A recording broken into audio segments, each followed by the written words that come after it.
Sir ఇందాక మీరు మాట్లాడుతూ పార్టీలో 8 మందికి సంబంధించి మిగతా 7 మంది గురించి వదిలేసాను, నేను మాత్రం సంతృప్తి ఉన్న కొత్త అధ్యక్షుడితోది జాతీయ పార్టీ నిర్ణయం అంటున్నారు. కానీ మీతో పాటు ఇంకొక 4-5 ఎంపీలు ఎప్పటికప్పుడు కూడా బ్రేక్ఫాస్ట్లు అంటూ లంచ్ మీటింగ్లు అంటూ కూడా కొంత పెట్టుకుంటున్నారని చెప్పి చర్చ జరుగుతుంది. దానికి సంబంధించినటువంటి ఫోటోలు కూడా బయటకు వస్తున్నాయి. అందులో కొత్త నాయకులే ఉన్నారు, పార్టీలో కొత్తగా చేరినటువంటి వాడు, ముందు నుంచి బీజేపీలో లేని వాళ్ళు. మరి అది అసంతృప్తి కాదా? ఎందుకు మరి ఆ మీటింగులు పెట్టుకోవాల్సి వచ్చింది? అందులో పాత నేతలు ఎందుకు లేరు? దాని మీద మీ కామెంటు. ఇప్పుడు నేను ఏమనంటే మీకు ఇబ్బంది అనిపిస్తుండొచ్చు, బట్ అంటే నేనేం అనకుండా నేను, ఎందుకంటే వచ్చేటప్పుడు ఇంట్రోలో చెప్పిండు ఉన్నదినట్టు మాట్లాడతాడు ఆయన, అందుకనే ఉన్నదినట్టే మాట్లాడతా. కొంచెం మీలాంటి జర్నలిస్ట్ మిత్రులకు పైత్యం ఎక్కువైందని అనిపిస్తుంది నాకు. ఎందుకో చెప్తా. విశ్వేశ్వర రెడ్డి గారు వారు కొత్తగా ఎంపీగా వారికి ఇల్లు అలాట్ అయింది, ఒక ఇల్లు తీసుకున్నారు, దాన్ని చిన్న చిన్న వాస్తు రిపేర్లో మంచెడ్డలో కలర్ వేసుకోవడం అన్నీ చేసుకున్నాడు. ఇంత బువ్వ పెడితే రమ్మని పిలిచినాడు. మొత్తం 8 మంది ఎంపీలు పిలిచినారు, 2 మంత్రులు గౌరవ మంత్రులు, వాళ్ళు పని షెడ్యూల్లో ఉండి ఉంటారు. మేము 6 పార్లమెంట్లో బ్రేక్ ఇచ్చినప్పుడు గంట సేపు 1 గంట నుంచి 2 గంటల దాకా పార్లమెంట్ వాయిదా పడ్డప్పుడు పక్కనే కదా అని క్యాంటీన్లో తినే బదులు వాళ్ళ ఇంటికి పోయి భోజనం చేసినాం. దానికి భూతద్దాలు పెట్టి చూస్తే ఏందన్న? కేవలం కొండ విశ్వేశ్వరరెడ్డి ఇంటి గురించి ఇంటి గురించి ఒక్కటే ఎంపీ గారి ఇంట్లో భోజనాలు చేసినాం. ఇంకా నగేష్ గారు బాకీ ఉన్నారు, ఈటల రాజేందర్ గారు బాకీ ఉన్నారు, డీకే అరుణ గారు బాకీ ఉన్నారు. ఇంకా నాకు ఇల్లు రాలేదు, నాకు ఇల్లు వచ్చిన తర్వాత నేను కూడా పెడతాను. జరిగినటువంటి బ్రేక్ఫాస్ట్ లంచ్ మీటింగ్ల గురించి కూడా మాట్లాడుతున్నాం సార్. హైదరాబాద్లో జరిగిన బ్రేక్ఫాస్ట్ లంచ్కి అయితే నాకు ఎవరు ఇన్విటేషన్ చెప్పలే, నేను పోలేదు. మరి నాకైతే తెలియదు. మరి బహుశా అప్పుడు మీరు హాస్పిటల్లో ఉన్నా ఎక్కడ ఉన్నా తెలియదు. మరి నాకు తెలియని విషయాల గురించి నేను మాట్లాడలేను. మీరు ఫోటోలు బయటకు వచ్చినాయి అనేది మా అందరి గురించి కొత్తలు పాతలు అని మీరు మాట్లాడుతుంది. అందుకనే పైత్యం అనే పదంతో మొదలుపెట్టిన. అలా 6 ఎంపీలం పోయినాం, 2 మంత్రులు రాలేదు. దాంట్లో తప్పు పట్టాల్సింది ఏంటంటే నా శ్రీధర్ అన్న. ఇప్పుడు నేను మీడియా మిత్రుల్ని భోజనానికి పిలుస్తా, శ్రీధరే రాలేదనుకోండి ఉదాహరణకి, అయితే ఏంది నా మీద కోపం కొద్ది రాలేదనుకోవాలా? ఏదైనా పని ఉన్నదేమో రాలేదనుకొని అర్థం చేసుకోవాలి. దాంట్లో ఏముంటుందన్న? ఒక ఎంపీ ఢిల్లీలోకి ఇల్లు వచ్చిందని పిలిచి భోజనం పెడితే కూడా తప్పు పడితే ఎట్లన్నా? దాంట్లో కొత్త పాత ఏముందన్న? రఘునందన్ రావు 2013 నుంచి ఉన్నాడు పార్టీలో. కొత్త ఏంది పాత ఏంది? కండువ వేసుకుంటే బీజేపీ నాయకుడు గంతే. నేను 2001లో జాయిన్ అయినా ఏమైనా ఎలిజిబిలిటీ ఉంటుందా? 2010లో జాయిన్ అయిన ఒక ఎలిజిబిలిటీ ఉంటుందా? సీనియారిటీని బట్టి ఇచ్చేందుకు ఇదేమన్నా ప్రమోషన్ అన్న? ఒక్క మీటింగ్ ఉద్దేశించి ఒక్కటే మీటింగ్ అంటున్నా. మేము ఢిల్లీలో ఎంపీలో అందరం కూర్చొని తిన్నది ఒక విశ్వేశ్వరరెడ్డి గారి ఇంట్లోనే. ఇలా నీకు చెప్పొద్దున్న శ్రీధర్ అన్న. నగేష్ అన్న గృహప్రవేశం చేసిండు, నగేష్ గారు భోజనం పెట్టాలి. బండి సంజయ్ గారు గృహప్రవేశం చేసిరు, ఆయనే భోజనం పెట్టాలి. ఇంకా రఘునందన్ రావుకి ఇల్లు రాలేదు, ఇల్లు వచ్చినాక రఘునందన్ రావు భోజనం పెట్టాలి. డీకే అరుణ గారు ఇల్లు రిపేర్ జరుగుతుంది, వారు రిపేర్ అయిపోయినాక వారు భోజనం పెడతారు. అందరూ ఎంపీల ఇళ్ళలో ఒక్కొక్కసారి ఒకరింట్లో భోజనం చేస్తాం. What is wrong in it? అందులో ఊరుగాని ఊరుకోతే కూడా ఊరోళ్ళందరం కలిసి ఉంటామంటే నీకు కోపం అయితే ఎట్లా? కోపం వస్తుంది కానీ జరిగితే ఏం కాదు, అనుకోకుండా కాదు. భోజనాలు పెట్టుకున్నాం. అరే మా ఇంటికి భోజనానికి రండి, పలానా రోజు లంచ్కి రండి 1 గంటకు అని చెప్పిండు, ఇన్విటేషన్ పిలిచిండు, పోయినాము. ఓకే, మేము ఆడేమన్నా రాజకీయాలు మాట్లాడినామా? ఎవరైనా బూతులను తిట్టినామా? చెప్పాలి మాకు. ఏం జరగలేదు అక్కడ. ఇల్లు మంచిగా ఉంది, డూప్లెక్స్ లాగా కట్టుకున్నారు, బాగుంది. హైదరాబాద్ కంటే ఇక్కడ పీస్ఫుల్గా ఉంది. ఇంటి చుట్టూ 2 ఎకరాల జాగా మంచిగా వచ్చిందన్న, పెద్ద ఇల్లు వచ్చింది, అదృష్టవంతులని కంగ్రాచులేట్ చేసినాం. భోజనం మంచిగా పెట్టినాం, తిన్నాం, వచ్చినాం. దాంట్లో ఏముంది? మొన్న మధ్య విశ్వేశ్వరరెడ్డి గారు కూడా రేవంత్ రెడ్డిని పొగుడుతున్నారు. రేవంత్ రెడ్డి పరిపాలన బాగా ఉంది, ఎందుకంటే విశ్వేశ్వరరెడ్డి పేరు వచ్చింది కాబట్టి. ఇక్కడ ఈ ప్రశ్న మీరు అడగాల్సింది విశ్వేశ్వరరెడ్డి గారిని. మీరు మాట్లాడుతుంది రఘునందన్ రావు గారు. మీతో పాటు నేను ఆ సందర్భం వినలేదు. ఏడ ఫుల్ స్టాప్ ఉంది, ఏడ కామా ఉంది నాకు తెలియదు. నువ్వేం ప్రశ్న అడిగినావో ఆయన ఏం చెప్పిండో నేను వినలేదు. ఉంటే చెప్పు, నేను సమాధానం చెప్తాను. లేని దాని గురించి నాకెందుకన్నా, ఆయన కూడా వస్తాడు కదా ఎప్పుడన్నా అన్సెన్స్. రాజా సింగ్ ని బీజేపీ మిస్ అవుతుందా? నేను మళ్ళీ చెప్తామన్నా, ఒక పార్టీలో మనం పనిచేస్తున్నప్పుడు, ఇప్పుడు మీకు ఆర్టీవీలో పనిచేయాలనుకుంటే ఆర్టీవీ యాజమాన్యం చెప్పినట్టే పనిచేయాలి మనోజ్ గారు. ఆర్టీవీ యాజమాన్యానికి వ్యతిరేకంగా మీరు మాట్లాడితే మీకు స్థానం ఏడు ఉంటుందో మీకు తెలుసు. ఈ అన్సెన్సార్డ్లో మళ్ళీ మనోజ్ కనబడాడు, కొత్త యాంకర్ వస్తాడు అట్లా. సో పాలిటిక్స్ అయినా ఉంది కదా. రాజాసింగ్ ఎన్నిసార్లు సస్పెండ్ చేయలేదు, ఎన్నిసార్లు తీసుకోలేదు, ఎన్నిసార్లు రాజాసింగ్ గారు మాట్లాడలేదు. రాజాసింగ్ గారు మాట్లాడితే తప్పేముందని చాలాసార్లు అనుకున్న తర్వాతనే కదా పార్టీ మళ్ళీ లోపలికి తీసుకుంది. ఇప్పుడు మళ్ళీ దాన్ని కొత్తగా ఎందుకు అడుగుతున్నారు? రాజాసింగ్ గారికి అదేమన్నా కొత్తనా చెప్పుండ్రి, అడుగురు శ్రీధర్ గారిని. పోయినసారి కూడా ఇట్లాంటి సంఘటన జరిగింది కదా. రఘునందరావు గారు, మీకు సంబంధించిన 2 వీడియోలు సోషల్ మీడియాలో ట్రోల్ అవుతున్నాయి. ఒకటి చంద్రబాబు నాయుడు గారు నడుస్తుంటే మీరు ముందు వారి దారి చూపుతున్నట్టు ఒక వీడియో, సీఎం రేవంత్ రెడ్డితో లంచ్ చేసినట్టు ఒక వీడియో. ఏంటి దాని గురించి చెప్తారా మీరు? సో ఇప్పుడు నాకు సంస్కారం ఉన్నది, మీరు కనబడ్డారు, ఒక జర్నలిస్ట్ మిత్రుడిగా మీరు కనబడ్డారు అన్న అని లేచి కూర్చోమని అడుగుతాను నేను. అది నా సంస్కారము.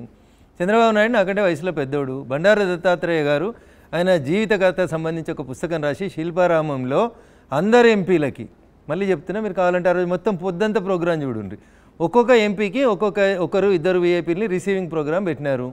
నేను రిసీవ్ చేసుకోవాల్సినటువంటి పుర ప్రముఖులు ఎవరంటే, ఒకటి రామ్నాథ్ కోవింద్ గారు, మాజీ రాష్ట్రపతి గారిని రిసీవ్ చేసుకోవాలి.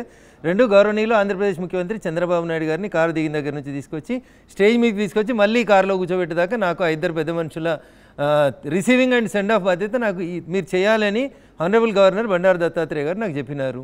కారు దిగి వస్తుంటే వాళ్ళు వీళ్ళు బోకెలేసి వస్తుంటే అటు కాదు సార్ ఇటు అని చెప్పి ఉంటాను. So it is wrong in it అన్నా. నాకంటే వయసులో పెద్దోడు, 4 సార్లు ముఖ్యమంత్రి, నువ్వు వచ్చినా నాకంటే పెద్ద స్థానం ఉంటే నిన్నైనా గౌరవిస్తా, అది నా సంస్కారం. నువ్వు నాకంటే వయసులో చిన్నోడు అయినా గౌరవిస్తాను, నువ్వు ఉన్నటువంటి కుర్చీని గౌరవిస్తా. ఆంధ్రప్రదేశ్ అనేటువంటి ఒక ముఖ్యమంత్రి గారిని వేదిక మీదకి తీసుకుపోతూ సరే రండి ఇటు దారి అని చెప్పుంటాను.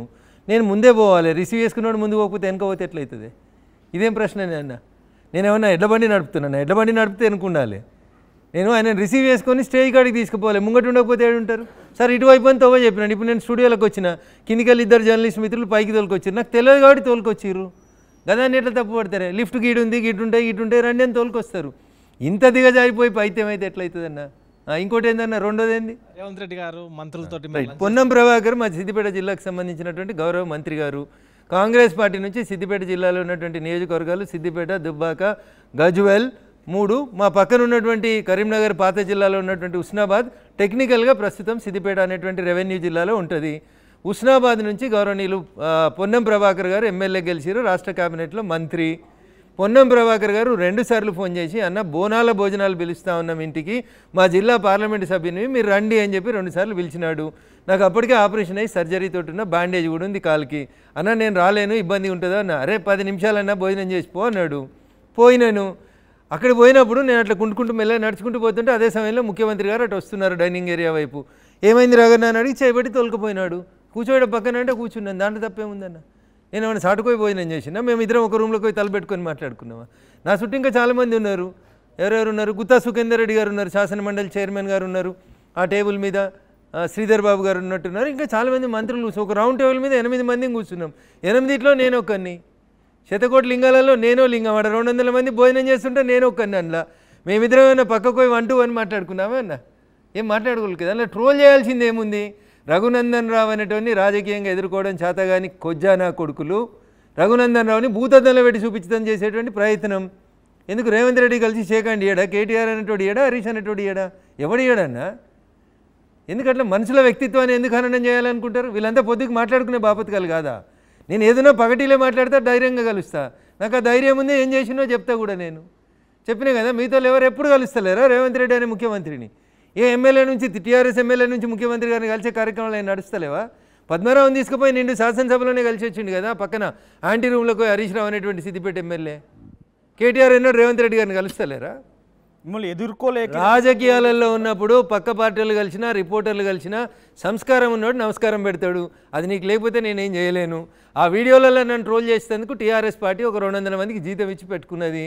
ఎప్పటికైనా టీఆర్ఎస్కి ఏమైనా కదిలిస్తాడు ఎవడైనా ఉన్నాడంటే రఘునందన్ రావు. అది వాళ్ళకి దుబ్బాకతోటి నిరూపితమైంది.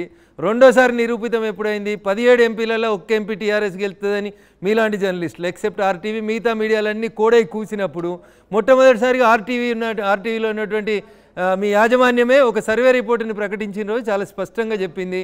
ఆఖరికి మెదక్ పార్లమెంట్ కూడా భారతీయ జనతా పార్టీ రఘునందన్ గెలుస్తున్నాడు అని చెప్పింది ఎవరు? ఆర్టీవీ స్టూడియోలోంచి ఇక్కడ నుంచే చెప్పిండ్రు. అవునా? మరి అట్లాంటప్పుడు వాళ్ళ ఆశలన్నింటినీ కదిలిచ్చినోడు, వాళ్ళ పునాదుల్ని కదిలిచ్చినోడు ఎవడని ఉంటే రఘునందన్. రేపు భవిష్యత్తులో కూడా ఏమైనా చేస్తే రఘునందనే చేస్తాడు. నేను 2013లో చెప్పిన, ఇలా గెలిచినాక చెప్తలేను. 2013 మే 13వ తారీఖు బషీర్బాగ్ ప్రెస్ క్లబ్లో చెప్పిన, ఒక వజ్రాన్ని ఇంకో వజ్రమే వస్తుందని చెప్పిన. మళ్ళీ మీ ఆర్టీవీలో కూడా చెప్పిపోతున్నా. ఇది చేయగలిగే శక్తి సత్తా నాకు ఉందని నేను అనుకుంటున్నా. అందుకని నా మీద దుమ్మెత్తిపోస్తారు. నేను మాట్లాడితే దానికో బయట, నేను తుమ్మితే దానికో కింద ట్రోలు, నేను చంద్రబాబు నాయుడు గారికి శాల్వా కప్పితే ఒకటి, లేకపోతే ఆర్టీవీ యాజమాన్యాన్ని కలిస్తేటి. ఏం పని లేనోనికి ఏం పని ఉంటుందన్న? You been paid for it. నీకు నెలకు 1,00,000-2 లక్షలు ఇస్తా ఉన్నారు. నీకు జర్నలిజం విలువలు లేవు, ఎథిక్స్ లేవు. ముంగట ఏదో పెట్టి ఫోన్ కాల్ చేసి నిద్రపోతున్నాను లేపు ఏదో మాట్లాడిస్తూ ఉంటారు. లైవ్లు ఉన్నామని చెప్పే సంస్కారం కూడా ఉండదు. ఎవడిచ్చింది నీకు ఈ హక్కు? నా గురించి మాట్లాడే నైతిక హక్కు నీకు ఎవడిచ్చిండో అంటున్నా. నీకు చేతనైతే వచ్చి ముంగట మైక్ పెట్టి మాట్లాడు. I will speak. దొంగల్లాగా తయారైపోతున్నారు కొంతమంది జీతగాళ్ళు. అసలైన తొలి వెలుగు. ఫాలో వాట్సాప్ @తొలి వెలుగు official.